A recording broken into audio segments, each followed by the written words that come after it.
சிரி TV நேயர்களுக்கு வணக்கம். நம்ம இன்றைக்கி பார்க்க போகிறது முள்ளங்கி பயிரிட்டு எந்த அளவுக்கு நம்ம விளைய வச்சுருக்கிறோம், அதனுடைய மகசூல்கள் எப்படி இருக்கிறது அப்படின்றத நம்ம பார்க்க போகிறோம். ஸோ நம்ம பயிரிட்டு ஒரு 2 மாதங்கள் கழித்து நம்ம பிடுங்கிய ஒரு பயிர் தான் இது. வந்து பார்த்திங்கன்னா நிறையா எறும்பு இருக்குது, வேறு ஒன்றும் கிடையாது. அந்த அளவுக்கு எறும்பு குளிர்ச்சியான பகுதின்றதுனால தண்ணீர் அடிக்கடி பாய்ச்சிரும். ஸோ பாருங்கள், இது வந்து 2 மந்த் கிட்ட ஆகுச்சு. இதில் நல்ல ஒரு மகசூல் வந்து நமக்கு கிடைச்சிருக்கு. நல்ல நீர் பாய்ச்சாலே போதுமானது. இதுக்கு உரம் பெருசாக நமக்கு போட தேவையே இல்லை.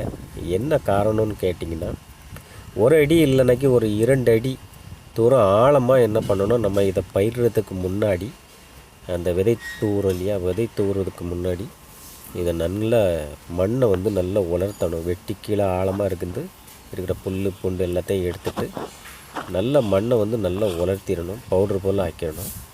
அதுக்கு பின்பு நம்ம அதில் வந்து பயிரிட்டோம் அப்படின்னா தூரம் பார்த்திங்கன்னா ஒரு சான் அளவு, ஒரு சான், அதாவது ஒரு விதைக்கு ஒரு சான் அளவு விட்டுட்டு அதை ஒரு 15 சென்டிமீட்டர் இல்லை ஒரு 20 சென்டிமீட்டர் கழித்து நம்ம என்ன பண்ணலாம், 15-20 சென்டிமீட்டருக்கு ஒரு விதை வந்து பாவனா போதுமானது. நல்ல ஒரு மகசூல் வந்து நம்ம கிடைக்கிறதுக்கு வாய்ப்பு இருக்குது. அனைத்தும் வந்து ஒரு போல் நமக்கு பெரிய பெரிய ரகங்களில் கிடைக்கும்னு சொல்ல முடியாது. அது ஒரு சில பெருசாகவும் இருக்கலாம், ஒரு சில முள்ளங்கி வந்து சின்னதாகவும் இருக்கலாம். இப்போ இது பாருங்கள், இது நல்லா பெருசாக வரும்னு நினைக்கிறேன். ஏன்னா தூர் நல்லா பெருசாக இருக்குது. மேலே வந்து சைஸ் பார்க்கும்போது கொஞ்சம் பெரியதாக தெரியுது. நல்லா ஆழமாகவும் போயிருக்கு.